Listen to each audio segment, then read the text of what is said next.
to reinforce it. One thing I will say about politicians as a general rule, this is not directed at any, because I know there's some in the audience who are, I'm sure, outstanding public servants. So this is directed at me, it's directed at every elected official. Rarely do elected officials get out too far ahead of public opinion. And so if you see a politician doing things that are questionable,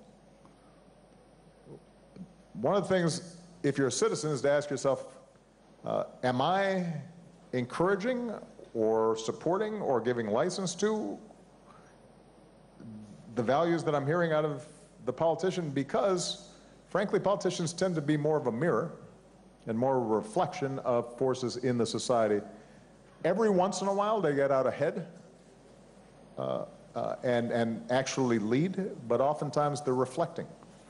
And so if communities across India are saying we're not going to fall prey to division, then that will strengthen the hand of those politicians who feel the same way. Now, President Obama...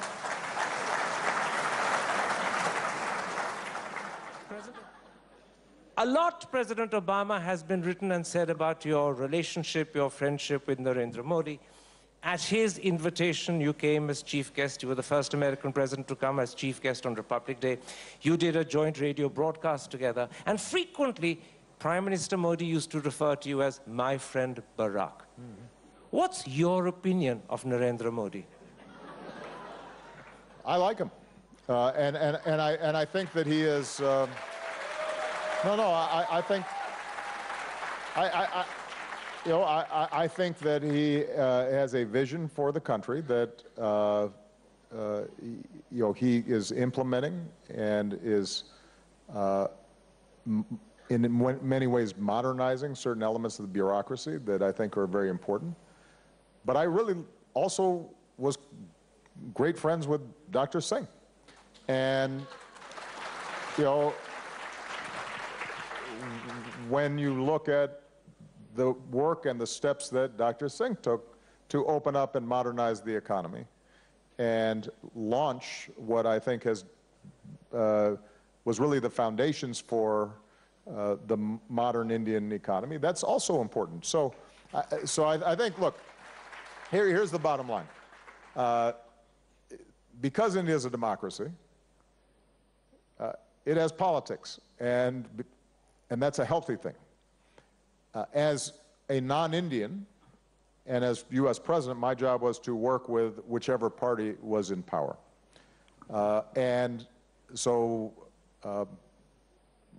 to avoid you getting me into trouble again, what I want to be very clear about is that what I found with both leaders who were prime minister during my time, the unifying theme was that strong U.S.-India relations were important, that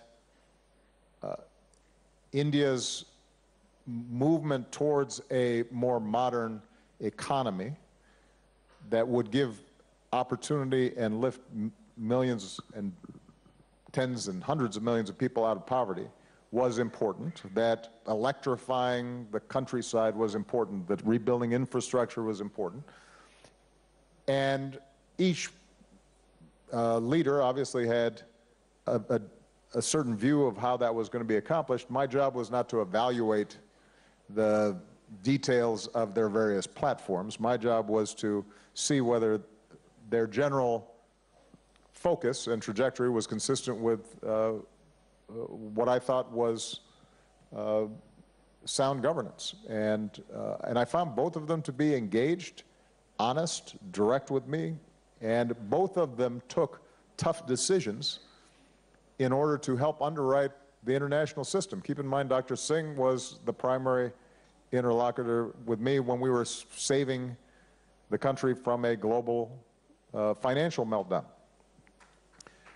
Prime Minister Modi was the primary partner in unlocking the Paris Accords. Neither of those things were easy, and both required some political courage back here in India. And so you will not get me to play those games. Obama